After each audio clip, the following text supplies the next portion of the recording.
Eu me chamo Ismênia Ribeiro de Faria, sou pedagoga e eu também estou na TV Relacionamento.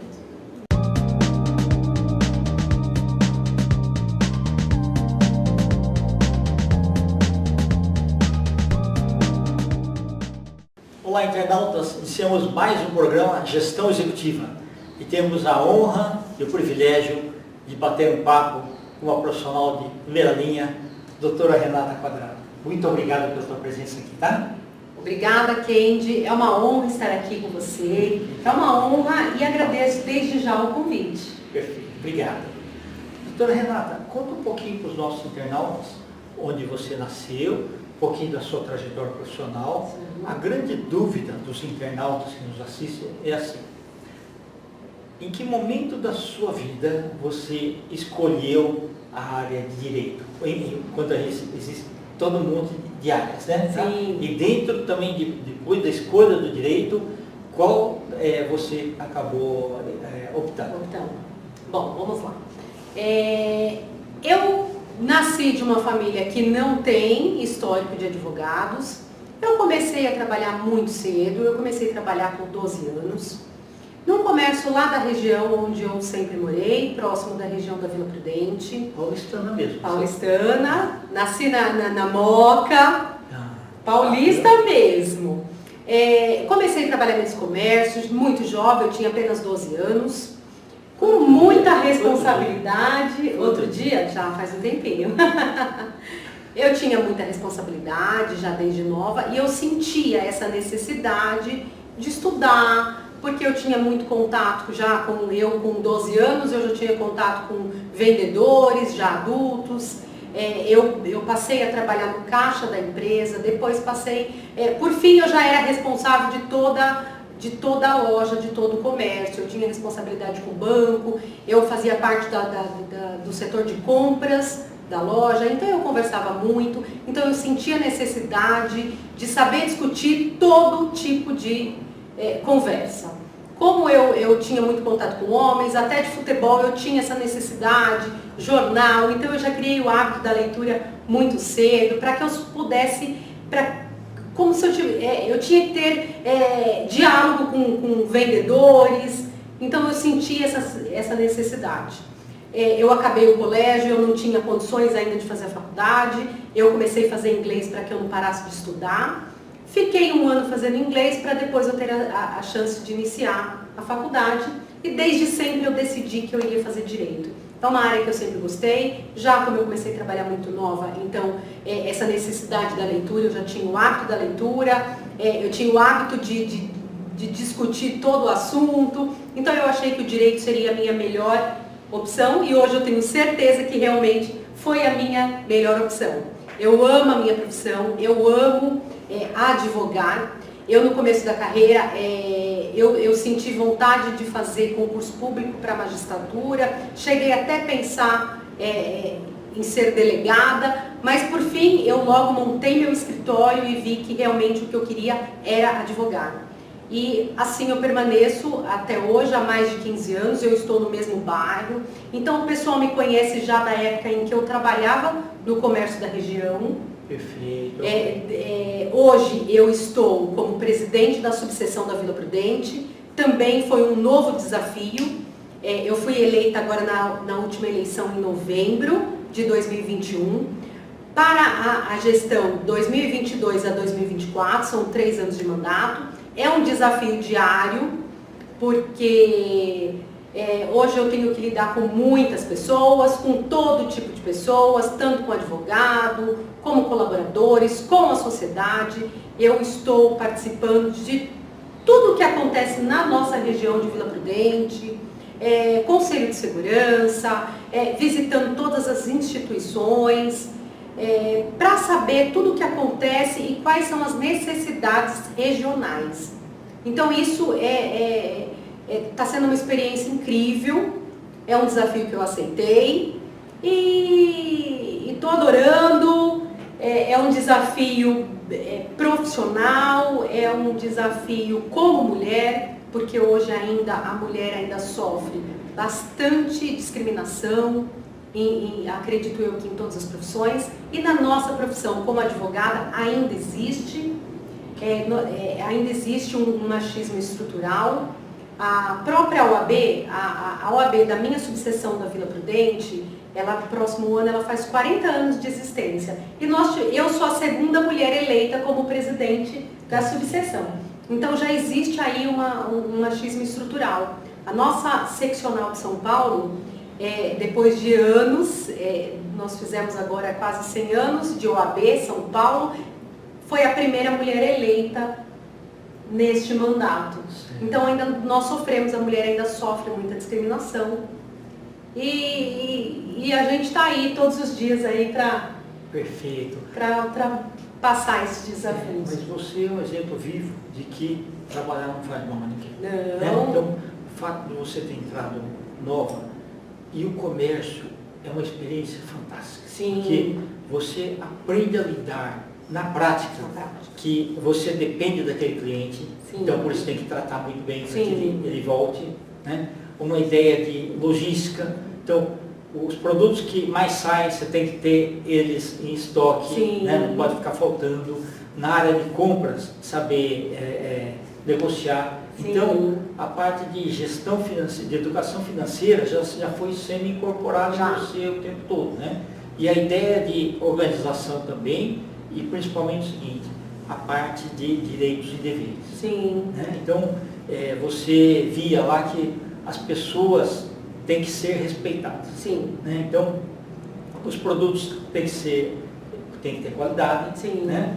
E toda essa gama de informações, ela veio como uma escola para você. Sim, então, o tempo que você trabalhou lá foi uma grande escola. Foi. Né? Te ajudou também a tomar as decisões certas. Tá? E a área do direito aí, que você tem tantas especificidades, qual que você acabou escolhendo aí? Essa experiência que eu tive já desde muito nova, isso eu trago ainda comigo. Hoje meu escritório, apesar de ser um escritório generalista, eu faço direito do trabalho, eu faço direito civil, eu faço família, é uma advocacia humanizada. É diferente, isso é diferente de um escritório grande, que o cliente normalmente ele é atendido pelo proprietário, onde ele assina um contrato, muitas vezes um contrato com valor maior. Ele vai ser atendido por outro advogado, depois um outro advogado faz a sua ação, um outro advogado vai na sua audiência. Perfeito. No meu caso, já é uma advocacia mais humanizada. Eu atendo o cliente, eu faço o processo, eu faço a audiência. Então isso eu acho muito importante. Do início ao fim eu estou acompanhando. Bacana. E eu consigo aí os pormenores, muitas vezes do processo, muitas vezes do problema do cliente. Eu tenho esse respeito com o cliente, porque o cliente ele chega no seu escritório muitas vezes desacreditado da justiça, e você tem que dar o seu melhor para aquela causa, para aquele problema, porque muitas vezes o cliente está ali na própria previdência social, a pessoa precisa daquele benefício, precisa daquele auxílio assistencial, ali é a vida dele, é o alimento, então isso aí... Perfeito. E muitas vezes você tem que ser uma psicóloga também. Com certeza. O advogado não é só um advogado. Não é só, porque você não pode ser só naquela regra, segundo a lei, não sei o que, não. Tem que deixar ele ficar mais calmo, explicar todo o processo. Explicar todo o processo. Exato. Porque nem sempre o processo é rápido, Exato. Tem processos que demoram, isso vai depender muito da parte contrária. Tem parte contrária que ele faz de tudo para prejudicar o andamento, ele quer ganhar tempo, ele quer protelar. Então, como eu tenho esse contato direto com o cliente, do começo ao fim, eu consigo expor realmente o que pode acontecer. Que o processo dele pode terminar em 2, 3 meses, como o processo dele pode demorar 2, 3 anos, dependendo da discussão, dependendo da parte contrária, em tumultuar o processo. Perfeito. Renata, e o que te levou, por exemplo, a se tornar presidente da OAB seccional da na verdade, isso foi um convite que eu recebi. Eu não tinha intenção, eu nunca fiz parte da gestão da ordem, nunca fiz parte da política. Foi um convite que eu tive para participar, porque a nossa subseção da Vila Prudente, ela já vinha sendo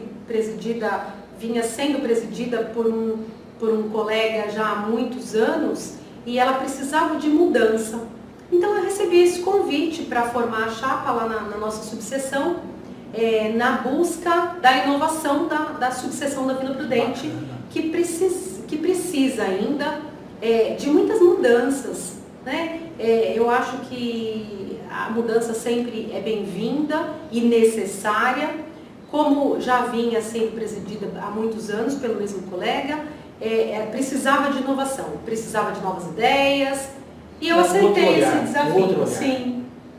Bacana. E eu aceitei esse desafio, participei da campanha e saí vitoriosa. Parabéns. Renata, e foi em novembro, né? Foi em novembro a última eleição. Isso. Se você analisar de novembro para cá, você é outra pessoa. Eu sou outra pessoa. Você imagina assim, você acabou indo no território mesmo, quer dizer, no mundo real, né? Conversando com um monte de pessoas, sim, assuntos muito mais variados do, sim, que você tinha, do que eu tinha no seu escritório, e muita coisa que os bancos escolares, a faculdade não ensina. Não ensina. Né? Não. Esse é o mundo real. Então, o crescimento é grande, né? Grande, enorme. E hoje o jovem, ele precisa disso. Ele precisa sair. Hoje a gente tem um problema aí muito grande com os jovens, que não sai da frente da televisão, não sai da frente do computador, de jogos, e o que ele precisa é isso, esse contato presencial, que inclusive a pandemia nos prejudicou. Exato. Então o jovem precisa começar a trabalhar desde cedo, hoje tem emprego para aprendiz, isso é muito importante, que é para ele começar já a ver o mundo com outros olhos, que nem sempre o banco acadêmico ensina. É verdade. E assim, o que eu incentivo os jovens, assim, muita gente fala, eu estou na média. Eu falo, não, procura ficar acima da média. Acima da média. Se você quer ser um vencedor, você tem que criar o hábito de ser acima da média. Sim, e todo mundo tem essa possibilidade. Você não pode se vitimizar pelo fato de você não ter estudado em colégio particular. Eu estudei o tempo inteiro em colégio público. Eu também. E isso nunca me minorizou. E isso nunca... A gente tem medo, tem hora que a gente trava, mas aquele que trava é aquele que está andando, né? Exatamente. A gente trava a partir do momento que a gente está andando, que a gente está caminhando, que a gente deu o primeiro passo. Então é deixar o medo de lado e enfrentar. A vida realmente é um desafio, são desafios diários, e que todo mundo tem condições de enfrentar. E que todo mundo com perseverança, acreditando em si, e com otimismo, comprometimento, todo mundo consegue, todo mundo alcança. É verdade. E eu tenho incentivado os jovens, assim, meia hora por dia, ele deixa do WhatsApp e lê um capítulo do livro. Isso. A leitura é fundamental. Ainda a leitura é fundamental. Perfeito. E procurar andar com pessoas sempre melhores do que a gente. Verdade, sem dúvida. Perfeito. Sem dúvida. Renata, Só nós assim estamos aí nos instantes finais. Eu quero que você volte outras vezes, porque você tem muito conteúdo. Obrigada. Tá? Eu queria que você deixasse uma mensagem para os internautas, principalmente os jovens que estão assim, pensando em seguir a carreira de direito, tá? E também os seus contatos. Obrigada. Sou suspeita em falar do direito, como eu disse no início, eu amo a minha profissão de advogada, foi uma das melhores escolhas que eu já fiz. E se eu fosse claro que eu falo para o meu filho que ele vai ser advogado por livre e espontânea pressão, caso não seja essa a opção dele. Meu contato é 11 94719 0499, rede social Renata Quadrado, tanto Instagram quanto Facebook. Eu quero agradecer mais uma vez, Kendi, a oportunidade de estar aqui. Eu tenho certeza que é um excelente programa e que com certeza alguma coisa eu vou deixar aí plantado em quem assistir. Gratidão, tá? Obrigada. Volte muitas vezes. Obrigada. Internautas, com os agradecimentos então a essa fabulosa profissional, Renata Quadrado, nós finalizamos mais um Gestão Executiva. Grande abraço e até a próxima.